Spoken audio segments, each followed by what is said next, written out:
Absolutely. Welcome, everyone. Welcome to our webinar today. What's next for financial aid? How to plan and borrow smarter for college in 2025. We're so glad you're here. Whether you're a parent or you're a student or one of our amazing Road to College community members, we really want to thank you for joining us today. My name's Anna Connery. I'm part of the team here at Road to College, and I'm also the parent of a college student. My son just returned for his sophomore year this fall. I know how you are all feeling right now. I recently went through this journey myself, and honestly, I'm still in it, so I totally get it. But I'm not the only Road to College admin here. I want to give a special shout out to our Road to College founder, Debbie Schwartz. If you just want to say hello, raise your hand real quick, who's also here with us on the call. She'll be listening in. But before we dive in, I just want to kind of go over a couple of really quick housekeeping notes to help you get the most out of today's session. First of all, feel free to drop any questions you have into the chat at any time during our webinar. If we don't get to any of those questions live today, which may be the case, just depends how things go at the conversation, don't worry, we review them all and we truly try to follow up as best we can afterward. We'd also love to know who's joining us today. So go ahead and type into the chat the city or state you're joining us from and what year your student is in, if you're so inclined. It's always fun to see where everybody's tuning in from. Chicago, Raleigh. um, if you haven't already, please be sure to join our Paying for College 101 Facebook group. It's really a great place to connect with other parents and ask questions and really hear directly from both experts and families who are already going through the same college journey. You really don't want to miss it. So if you haven't already, please join Paying for College 101 Facebook group. And finally, don't stress about anything today. This webinar is being recorded and we'll send out the replay video to all of the registered attendees tomorrow so you can rewatch it anytime you want. With that, let's get started. I'm thrilled to introduce our expert today, Melanie Storey. She is the president and the CEO of the National Association of Student Financial Aid Administrators, often referred to as NASFAA. She recently became the president and CEO, so she's about 4 or 5 months in, I believe, Melanie.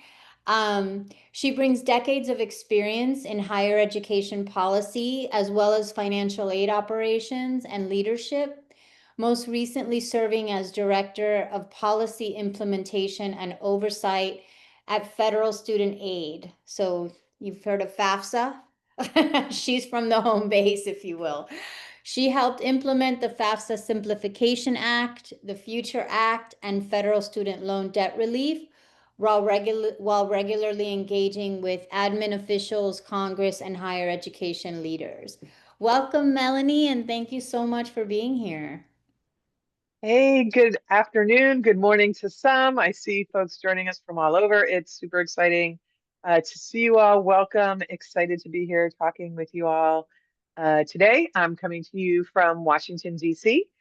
Thanks so much, Anna. Let me just take a little minute to say a little bit about NASPA. You're right, I joined a little over 3 months ago. I joined directly from the Department of Education. Sometimes you see me make a little bit of a funny face when folks read my bio and see that I implemented FAFSA simplification or was part of that. Acknowledge it was pretty bumpy. There was a lot going on there. I'm grateful to say that it is smoother today. Yeah, that was a big part of my life for the last 5 years or so. But now I am with NASPA. NASPA really is the nonprofit association representing financial aid officers, all of the financial aid staff at colleges and universities across the nation. We provide professional development. We do legislative and regulatory analysis. We have an advocacy or public relation, or kind of public policy team that works very closely with the Department of Education and Congress and other important influencers around financial aid, particularly focused on federal financial aid, which we affectionately call Title IV, named after the Higher Education Act that authorizes it. We represent about 29,000 financial aid administrators, financial aid professionals across the country at nearly 3,000 colleges. And our members really serve probably 9 out of 10 undergraduates across the US. So no doubt there are financial aid administrators that will be working with you all and with your students to work through financial aid and the affordability challenges that you might be facing with post-secondary education. Really, NASFA's goal is to ensure that all students, all qualified students who seek a post-secondary education have access to it, regardless of their socioeconomic background. So we are committed to financial aid. We're committed in streamlining the process and in serving students and families and making sure that you or your students can attend post-secondary education. So I know there's lots of questions. I appreciate, again, time with you today, and let's go for it. Awesome. Thank you so much for that introduction. Let's get started by talking for a minute about some policy and system updates because it feels like in the last year, 6 months especially, there's been a lot of news related to financial aid and changes or pending changes that are coming up. Let me ask you, Melanie, what's the biggest change in financial aid that families need to understand going into this next school year? For example, there's talk about student loan forgiveness and repayment. But what do families really need to know about these changes? So thanks so much. You're right. There has been an awful lot in the press around financial aid. Some of it is latent and good news about the implementation of changes to the FAFSA. Going forward right now, all things seem to be in good shape as it relates to the FAFSA. The FAFSA form opens traditionally on October 1. The plan is that it will open. It's in beta right now, but it will open on October 1. There does seem to be there seems to be some stability and smooth sailing there. But importantly, folks may recall that the One Big Beautiful Bill Act, sometimes called budget reconciliation, big piece of signature legislation from this administration, was passed on July 4th. And that legislation contained a number of significant changes for financial aid. I think the most important ones for for folks to know going into the next year are significant changes to the loan programs. There are changes to other parts of financial aid, but they're relatively small. I think the most significant changes are in loan eligibility. There was changes to loan limits. That's the amount you can borrow for the Parent Plus loans.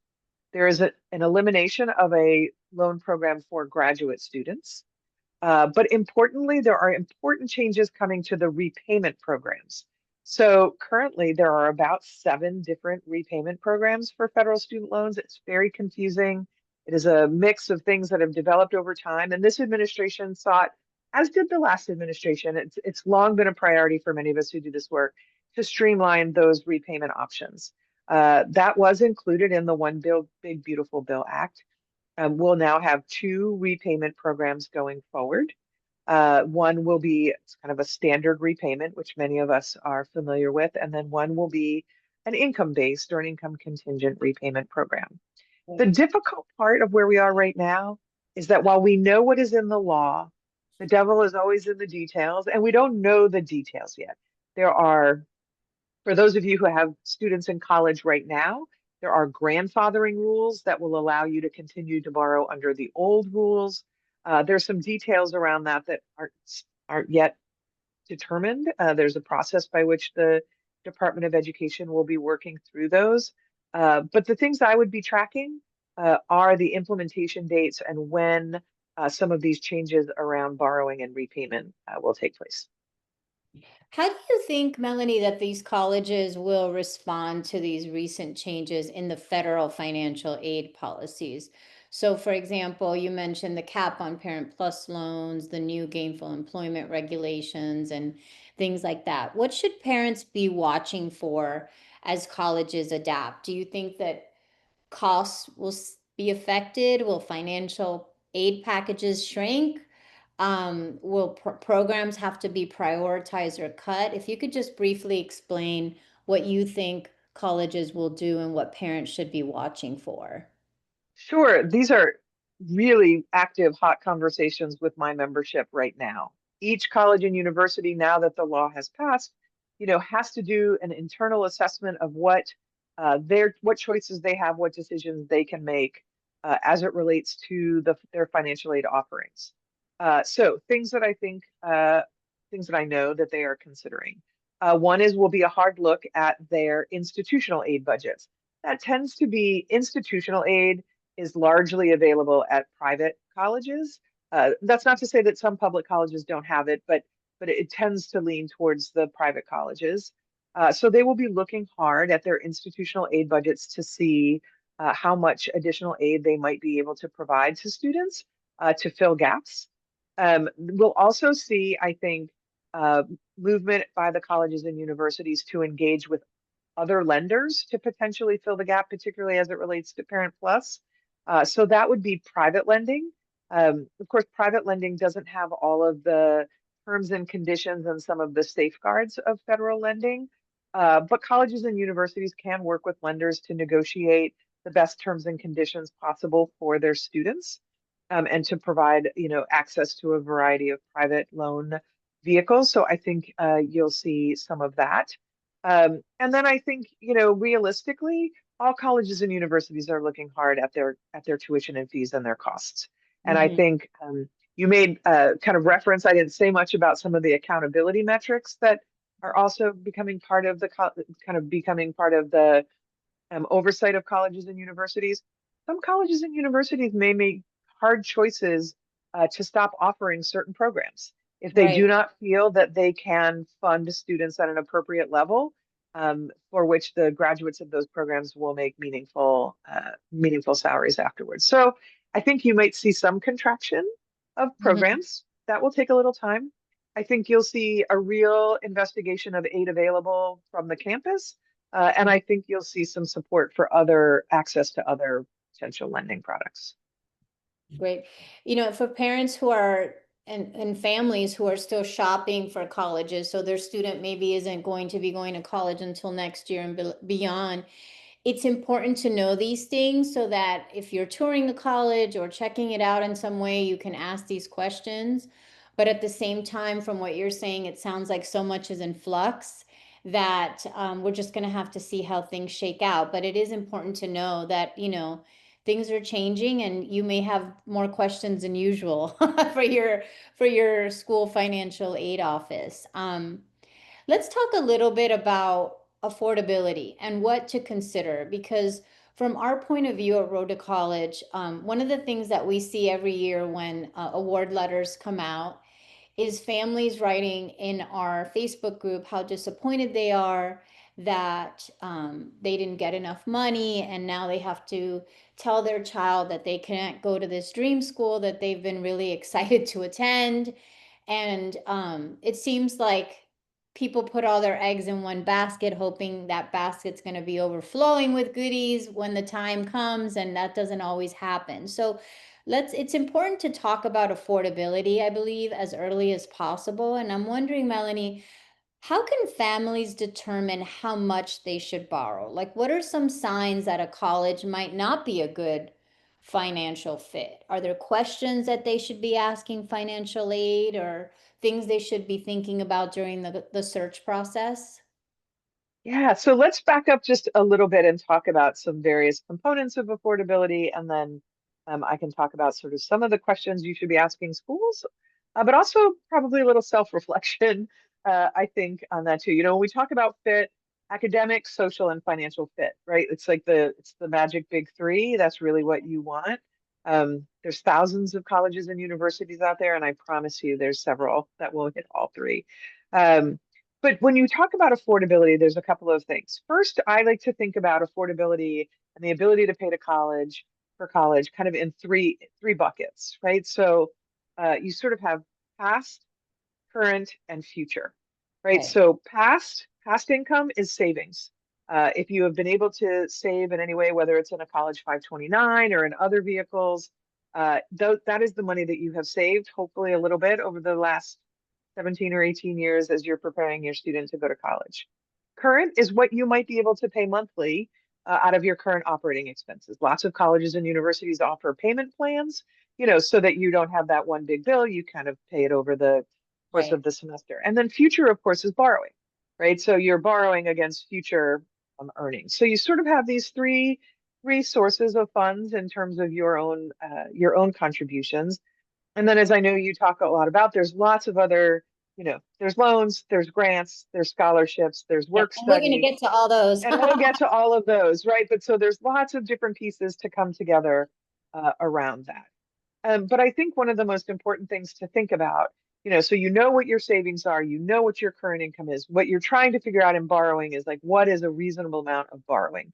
This is a little bit tricky right now when we don't know what the repayment plans are going to look exactly like, but we know enough about their terms that we can do a reasonable estimate. And one of the things I would encourage everyone to do, as you would do with a mortgage or when you're financing your car, look at the amount of money you would consider borrowing and look what that monthly payment would look like over a 10-year term, 20-year term, and an income based, right? Like, and all of those kinds of estimators are available on studentaid.gov. That is the U.S. Department of Education's federal student aid's website. Lots of the other lenders will have calculators to help you think about that and make a very realistic choice about whether or not taking on that additional debt is extending the debt burden too heavily, either in time or in monthly amounts. The other piece that I would plug here is that all colleges and universities are required to have what we call a net price calculator. Net Yes, I was just price. going to ask you about So, that. so Families, net price is really important, and I know that you all advocate. Road to College advocates the use of these as well. Net price is one of these terms of art, right? Like we all see the published price, right? Tuition and fees. Occasionally they'll include room and board and those kind of things. That's the gross price. That's the overall possible price. However, lots of colleges and universities, as well as public institutions, do offer aid. The net price calculators allow you to enter just a handful of pieces of information, your income, your number of children, a couple of things, and then we'll give you a kind of a sense of what a similar student in a similar situation enrolled today pays out of pocket, what their net price is. And so as you're estimating your borrowing, I encourage you to look at that net price calculator as a guide and then look at repayment calculators. Look at that gap and then use a repayment calculator to make an assessment in terms of whether it really is a financial fit. how does the net price calculator fit in alongside other tools like the expected family contribution, or SAI as it's called, Yeah. to really understand the true cost? Could you go even deeper than the net price calculator? Sure, sure. So what used to be the EFC and is now the SAI is the index number that you get when you fill out a FAFSA. Of course, FAFSA is the federal form. I encourage everybody to do a FAFSA. I don't care where you are on the income scale. I don't care, it is important that you fill out the FAFSA because that provides key information to colleges and universities to put together your financial plan. But what the SAI will do when you have a net price calculator, that index, you can plug that in as another element into the net price calculator, and it will give you perhaps an even more precise assessment. These are always estimates. Let me just be clear. Net price calculators are not promises. They are not aid awards, but they are a very important estimate as you're doing your financial planning. And you can do that even before you apply for admissions, by the way. The net price calculators are available to you. You can do some of this work upfront with your student as you're assembling a good list for admissions, because financial fit is going to be part of that calculation. And so the SAI, or the Student Aid Index, is this kind of way that college and universities can assess what kinds of financial need a family might have. Mhm. And it is really a calculus of all that information you enter into the FAFSA. Right. And for anyone who's wondering, SAI stands for Student Aid Index. And just to second what Melanie said, you can find the net price calculator virtually any school on their website, and they're free to use. I also want to underscore what she said about the FAFSA. I am in a family where we thought never in a million years would we qualify for anything. And lo and behold, my son qualified for federal work study and a few other things. So always, always fill out the FAFSA, which is due to be ready October 1st, as she mentioned, because that's really the first step to accessing aid that you may not even think you have the right to. So it's worth taking 15 minutes to fill that out every year. Let's talk a little bit about the different so-called buckets of money that are available. We've talked a lot about federal money, but there's also state money, there's scholarships, there's loans, and then earlier you mentioned institutional aid. Can you break that down for people and maybe explain how families can maximize them? Yeah. So it's important. So let's talk about it in terms of the source of support. So you mentioned federal, state, institutional. I'm going to throw in local and private. And So scholarships and loans, yep. yeah, right. So lots of different things there, and all of these are stackable, right? Like they're not mutually exclusive, most of them, right? Like so, all of this kind of builds into those resources. So we'll start from the biggest one, which of course is federal. Uh, Federal government, I mean, awards. I don't know. I think we're up to about 30 billion in Pell Grants. Those are focused on low and moderate income families. Those are grant dollars. They don't have to be paid back. Mm-hmm. The other big federal programs, of course, are the borrowing loan programs, subsidized and unsubsidized loans. Subsidized means you don't have to pay interest while your student is enrolled. Unsubsidized means interest would accrue.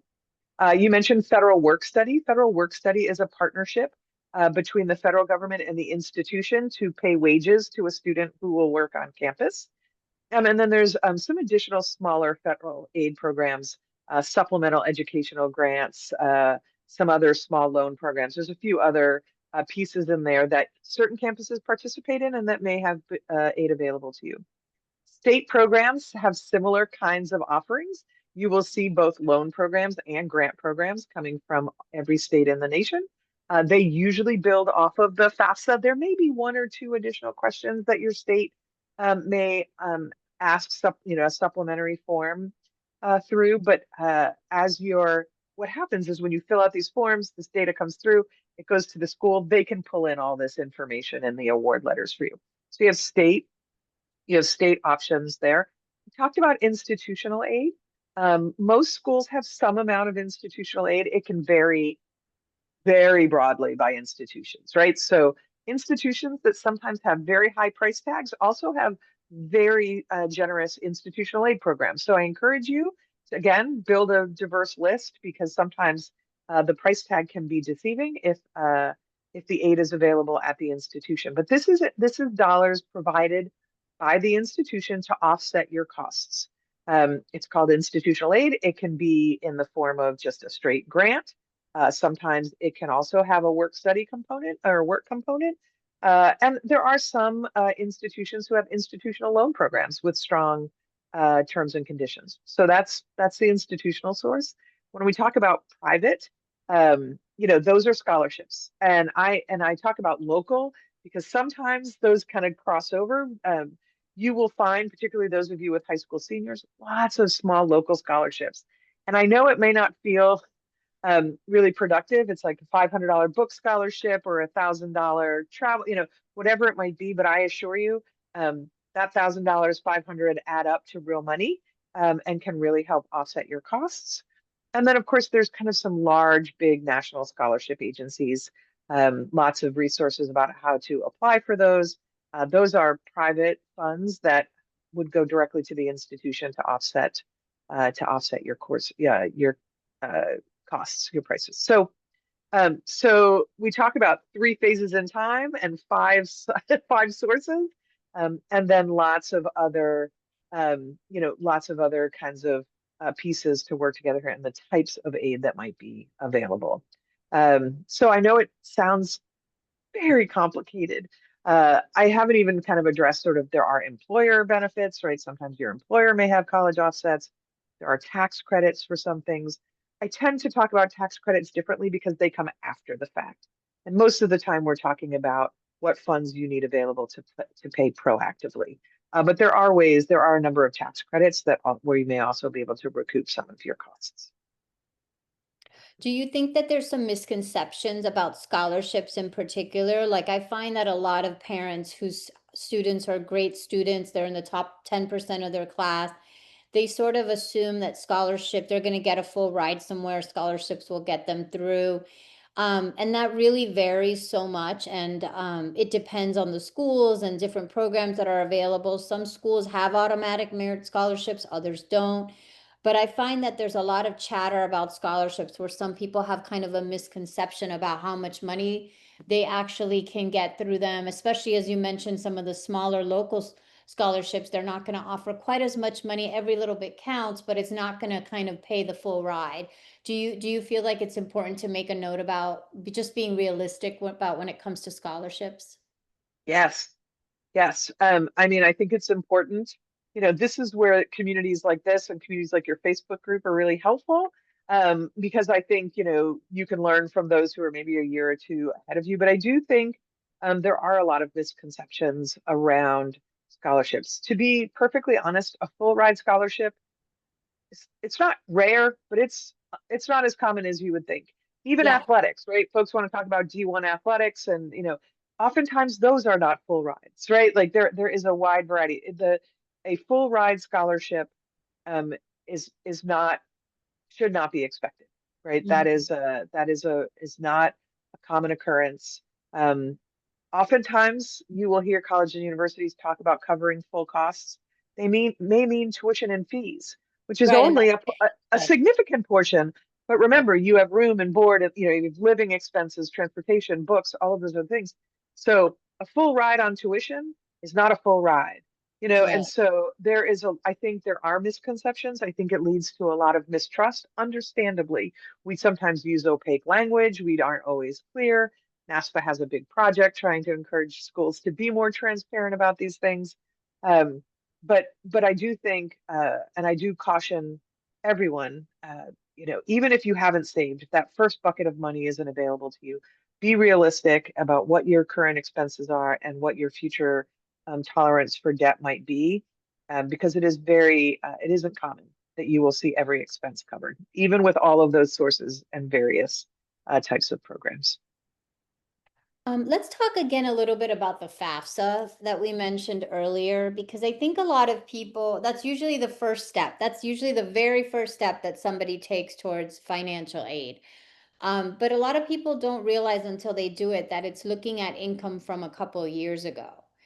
And Yes. in many cases, your family situation might change, by the time your child is ready to go to college. What's the process for flagging that with a school? And how responsive are colleges likely to be if you have to update something after you've already filled out the FAFSA? Sure. Yeah, so that's a really good point, right? So the FAFSA looks at income from 2 years ago. That is to streamline the process. To be fair, most folks do not have dramatically changing income, but that doesn't mean Right. that there isn't a process for those who do. So a couple of things I want to say about that. If you have had a dramatic change in your personal circumstances within the last 2 years, you should tell your colleges and universities about that immediately. They're likely to ask for some documentation about it. That can be a lost job, a loss of a spouse, it can be a divorce, it could be a remarry. I mean, you know, families are complicated, right? And colleges and universities and financial aid administrators understand that. There is a process that if the data provided to the FAFSA no longer represents the true sort of circumstances of your families, that the aid administrator can make changes to it. Again, I want to be clear about this though. This is not just at their discretion. They like you or they don't like you, right? So in honor of my members, I want to be super clear that you They just can't can't wave a ask and magic wand and make it they cheaper, cannot Melanie? they cannot wave a magic wand. Low that they could, because I promise you they would. But there are rules around the circumstances and the documentation that must be provided to make those significant changes. It's called a professional judgment, which is no service to financial aid administrators because it sounds like it's a judgment and they don't get to make a judgment. They literally have to follow very specific rules and regulations from the federal government about what constitutes a change. But all the things that I mentioned, right? Loss of income, significant health issues, divorce, family changes, all count. And so I just, there are those opportunities to have those conversations with aid administrators and to provide information to hopefully make a change to that. So I encourage that. Let me just say one quick thing if I can. There is also something on studentaid.gov, the federal website, that is your financial aid estimator. So if you get your SAI and you're like, yeah, but that's using my income from 2023 and this was an enormous, something has changed dramatically. Let's say your income has been halved. You can go to that financial aid estimator and enter the income you think should be correct, right? The half the income, and at least get an estimate of a new SAI. And that will help you in that kind of building your list, understanding affordability and all of that. So I understand like professional judgments happen later in the process, and I want people to understand that there are ways you can get some estimates of that at the front end so that you can continue to use that in your decision making. That's great. The reason I brought that up is because in our Paying for College 101 Facebook group, every year we have families who write, like you mentioned, there's a death in the family or a divorce or their situation changes for some Right. reason.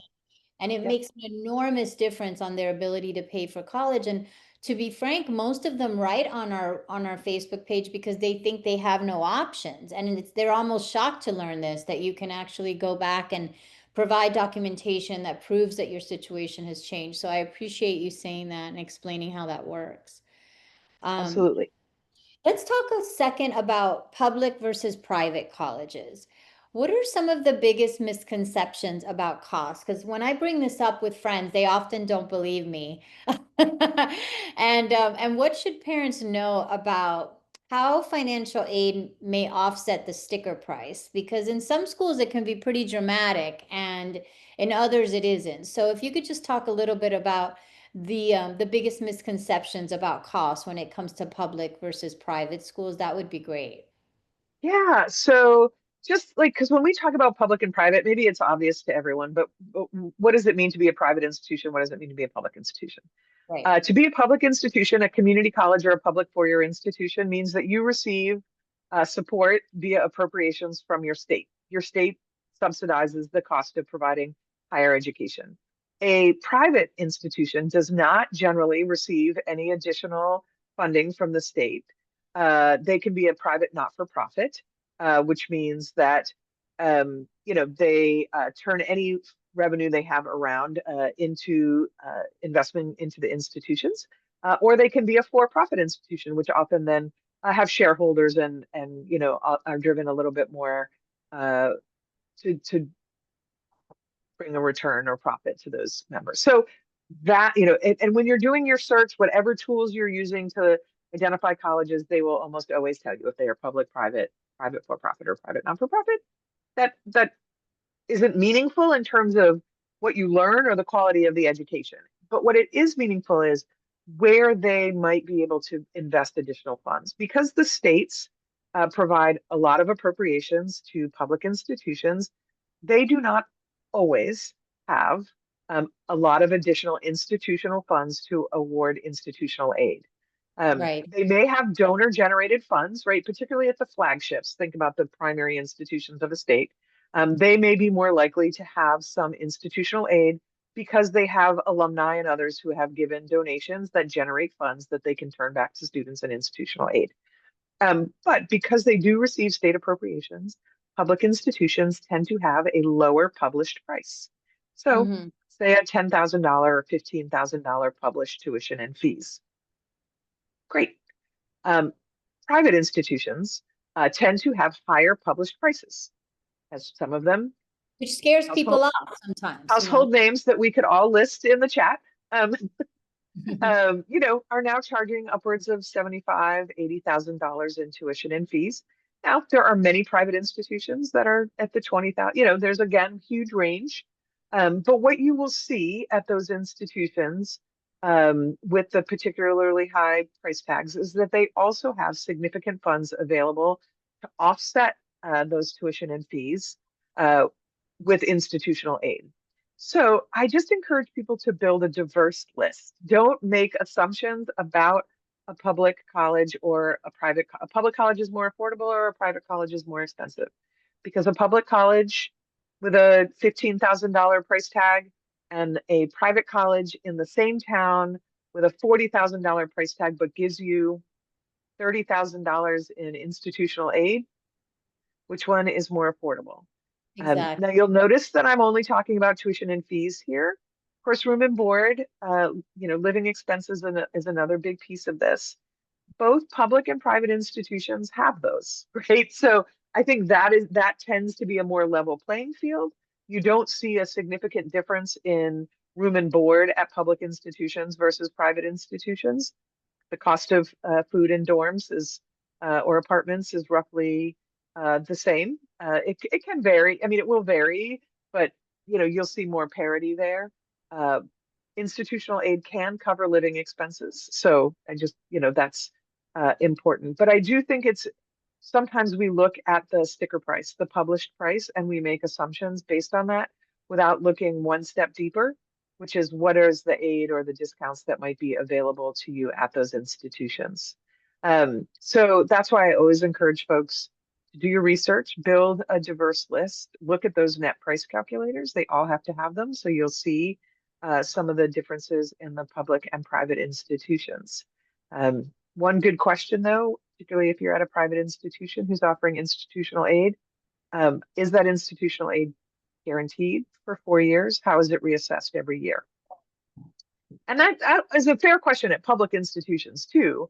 But I just think, it's sometimes we are so excited about the college application and entrance process that we forget that this is a 4 or 5 year endeavor. And we want to make sure that that affordability calculation doesn't change dramatically midway through. Right.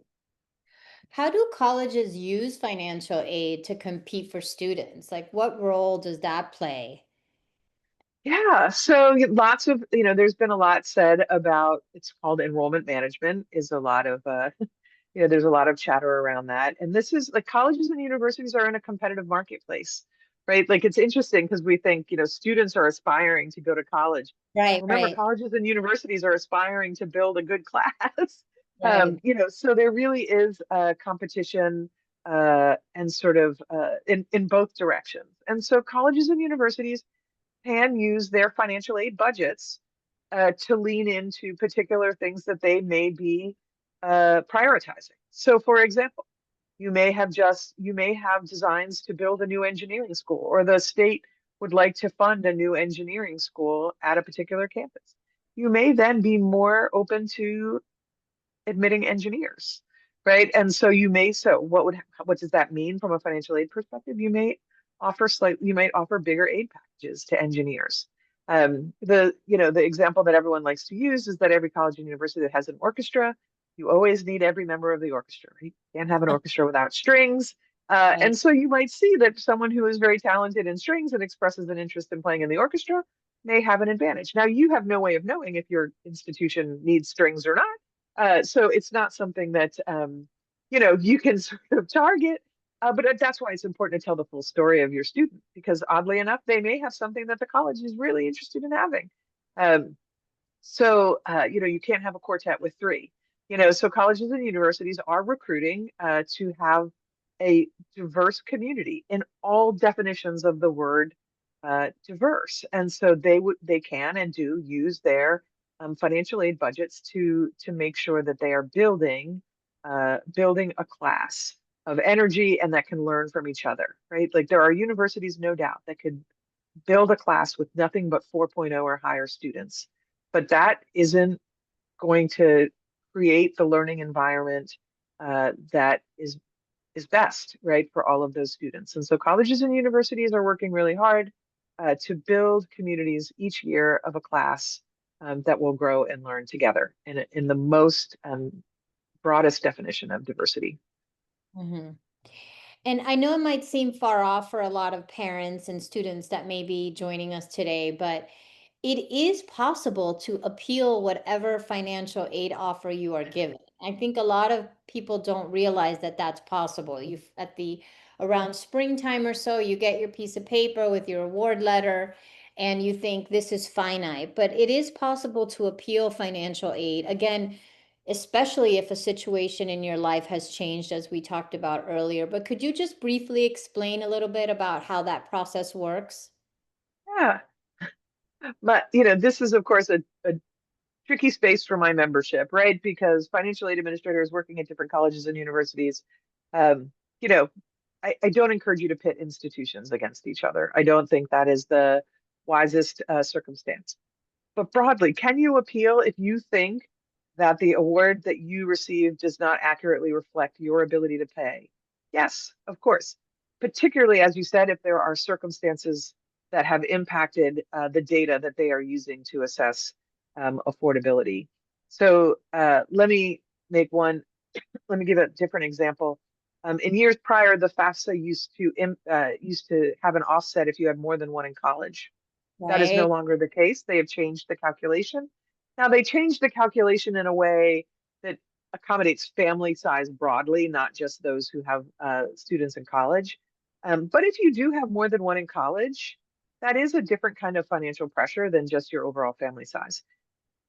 That is a reason to go to your financial aid office and say, hey, so I'm going to be paying two tuitions or more. Is there any wiggle room in this to accommodate the additional tuitions for other students? Um, I encourage those conversations that you reach out. There's nothing like systematic you do here, right? Like you can't make that change on the FAFSA and it goes to the institution. This really is an outreach. Those appeals are an outreach directly to the aid administrator at the institution that you're thinking about attending, and sharing information that would justify kind of a revisiting of the aid award. Um, and I encourage you to bring good reasons and documentation. It really is an important conversation.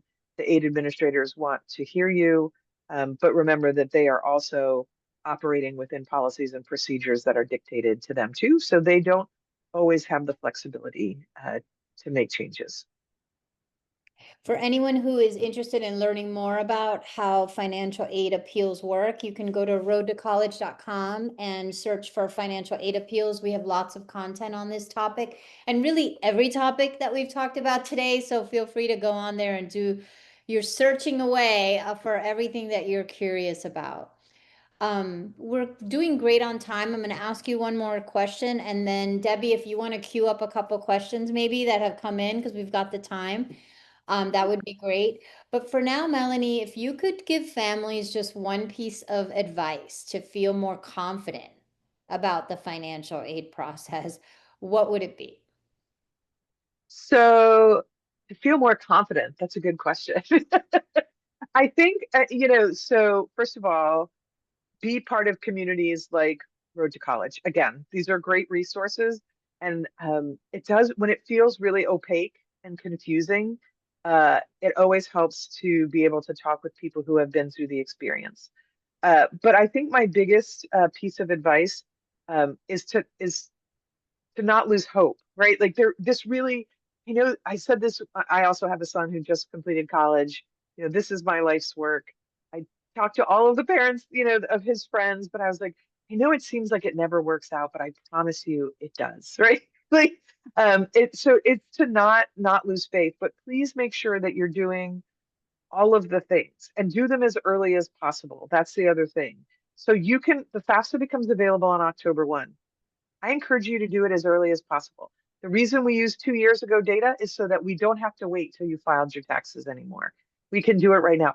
Get a sense of what your SAI is and use that to build your lists, to kind of start selecting schools that are a good all around fit. My advice is to also be open to the variety of schools that are available. I understand the dream school, but I can't say enough how many times I hear from parents and students who had to make an alternate choice than their dream school and who have had a phenomenal experience.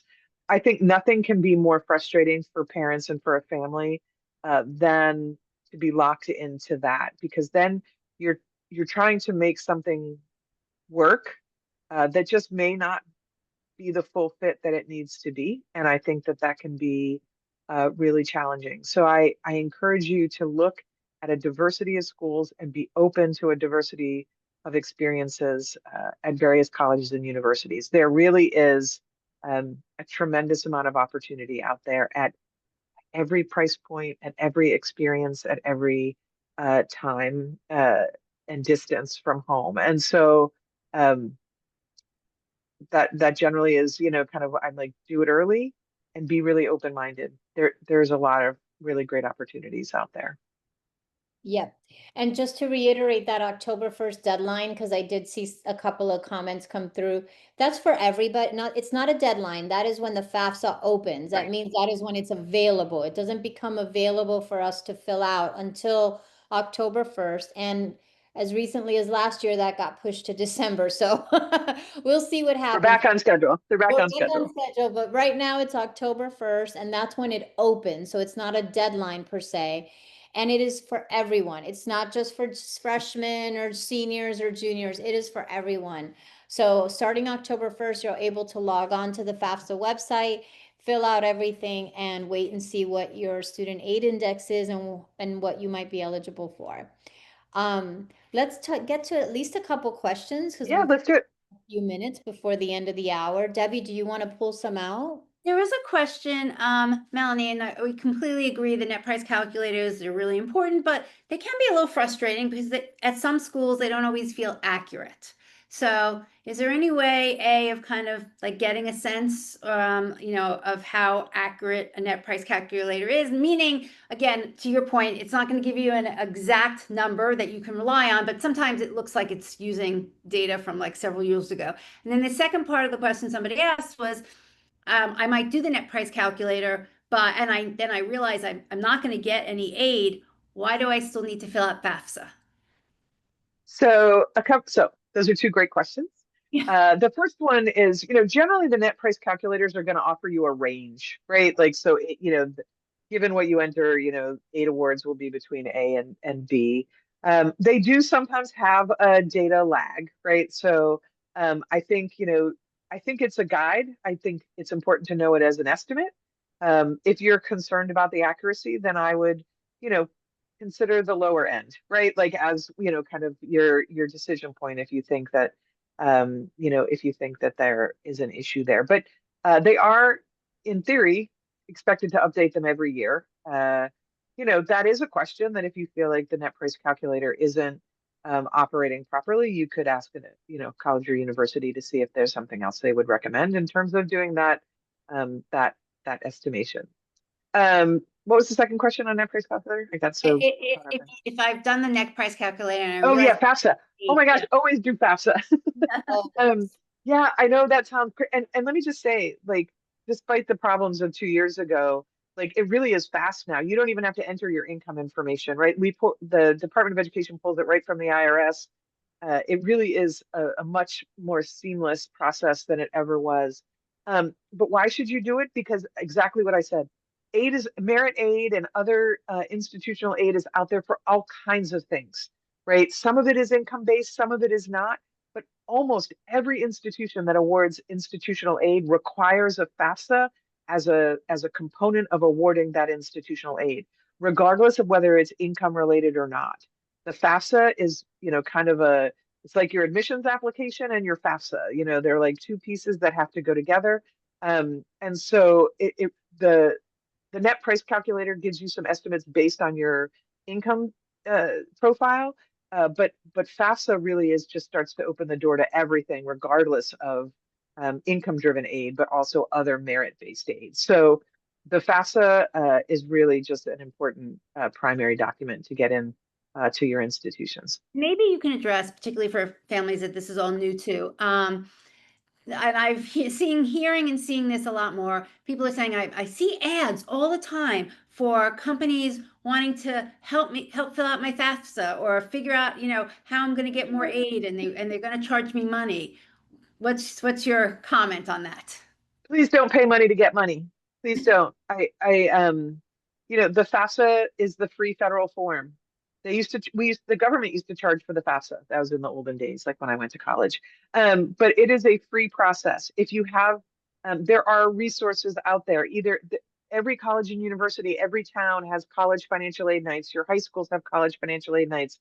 Road to College has other things to help support that. If you need help filing the FAFSA, there is help available. You do not need to pay to file your And FAFSA it's also so much ever. easier than it used to be. It is, it really, I hope that it is. I feel like all the feedback that the Department of Education has gotten says that it is. So I can't say enough that I really don't, please don't pay to file the FAFSA. Yeah. Now, as for other financial advice and other kinds of things, I'm gonna, kind of defer on that. Every family has to make their own choices around how to do that. But I do caution you around, there are, in my experience when I worked at the Department of Education, there are lots of organizations out there who are guaranteeing to get you, I'm just going to say $8,000 or $10,000 of aid. I'll guarantee your student $8,000 of aid. And that often tends to be a federal student loan, which quite frankly, you're always eligible for an unsubsidized loan if you have need. So I just, I want to be really careful that some of the promises that these companies are making are things that will manifest just by filing the FAFSA and working through your institutions. And so I would offer caution when you are looking at some of these broader financing, college financing organizations. But definitely when it comes to filing the FAFSA, please, there's no need to pay money to do that. Just one more FAFSA question, which I think this is interesting. You mentioned how, people should use their SAI in college research and building a list, can't agree, 1,000 times more with you. But somebody's asking, which is valid, and saying, should I be completing FAFSA now, even though my child's not going to go to school for a few years? Basically, how does she know her SAI? So there is this financial aid estimator, which is it's not even really, it's like a super mini FAFSA on the studentaid.gov website, right? Like it doesn't collect all the information of FAFSA, but it would give you an estimate. Now, that said, can you file a FAFSA as a junior in high school or a sophomore in high school and get an SAI and see it early? Yes, you can. And nothing would happen with it. You don't have to send that data to any schools. And you could get, an actual calculated SAI. It's probably, I think it's a smart idea. Yeah, it can. I mean, what happens is you get a rejected FAFSA, right? Because you're not going to be a high school graduate, but that's okay. You'll still see the calculation. And it has no impact on when you apply later. It doesn't matter. Yeah, if I could add a little bit from a parent point of view, since I have a kid in college right now about the FAFSA, because I see more questions coming through that are really easy to answer. So I'm not going to get any aid. I was just like you. I thought I wasn't going to get any aid, and I filled out the FAFSA, and guess what? We were eligible for something. So everyone should definitely fill out the FAFSA. It's free. You have to do it every year. That was another question somebody had. Yes, you have to fill it out every single year. It takes now, to Melanie's point, less than 15 minutes to fill out. I am in a divorced family. If you are in a divorced family, you can go to roadtocollege.com. We have stories that will guide you on how to do the FAFSA. Studentaid.gov has a great infographic. Graphic. There's an Yeah. info, yeah. And so anyway, I just wanted to say that from a parent point of view, that it is possible and you should do it every year. And it is free. It takes very little time. And there's so many people who think they will not be eligible to anything, for anything. And they really are eligible for something. So don't assume. To your point, it costs you nothing. If you don't get anything, nothing late. Like nothing lost, right? But if you do become, if you are eligible for something, then fabulous, right? So it's time well spent. It's important time well spent. And the other thing I wanted to add from a parent point of view is we talked a lot about net price calculators and how reliable they are. I will say that I feel like now that my son is in college in his sophomore year, I think the thing that is most misleading for people is the room and board part of it. I think that it's easy for schools to identify room and board for the first year, assuming they're going to be in a dorm.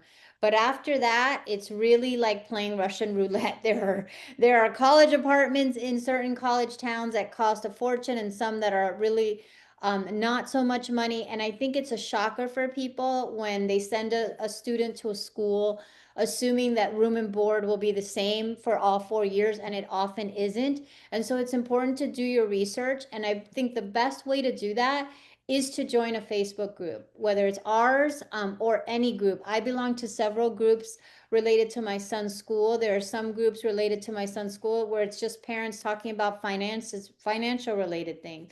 There are schools, there are Facebook groups for people all over, but you can find out so much more information about what it really costs to send someone to a specific school by speaking to other parents. So whether you join our Paying for College Facebook community or ours and several others, you will find a lot of information from other parents about what things really cost once your child is enrolled, simply by being active on social media and engaging with other parents. So Let me chime in here. One thing we didn't talk about was what we would refer to as indirect and direct costs. And direct costs are costs that are paid directly to the college or university. So they are set costs. It's tuition per credit, it's tuition and fees, it's whatever fees. And if they live on campus, the room and board. Although there is variation at almost every college and university on room and board. But indirect costs are costs that may be paid elsewhere. So you mentioned that your son lives in an apartment, right? You can live in a fancy apartment by yourself, or you can live in a less fancy apartment with 4 roommates. yeah. You know, your meal plan, how much you eat at home, what your meal plan is, what your transportation costs. When we talk about overall cost of attendance, it's just important to distinguish set costs or direct costs. And those are the ones that the university generally sets, and you'll know what those are.